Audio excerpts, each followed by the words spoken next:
Hi అండి, welcome back to our channel. ఈరోజు అయితే మా వారైతే పెసర పునుగులు తీసుకొచ్చారండి. పెసర పునుగులు అయితే పులుసు పెట్టాను. కొంచెం చింతపండు అయితే నానబెట్టుకున్నాను. దానికి ఆనియన్స్ కూడా కట్ చేసి మిక్సీలో వేసుకున్నాను.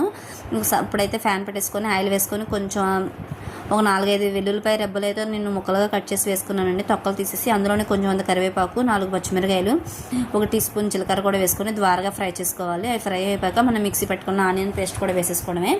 ఆనియన్ పేస్ట్ కూడా వేసేసుకొని ఒక 5 నిమిషాల పాటు ఫ్రై చేసుకున్నాక అందులోనే కొంచెం ఉప్పు, పసుపు, గరం మసాలా, ధనియాల పొడి, కారం కూడా వేసేసుకొని, కారం మనం చూసి వేసుకోవచ్చండి, ఎందుకంటే పచ్చిమిర్చి వేసాం కదా, అందుకని అవి కూడా వేసేసుకొని ద్వారగా ఫ్రై చేసుకోవాలండి. చక్కగా ఆయిల్ పైకి తేలేంతవరకు ఫ్రై చేసుకోవాలి.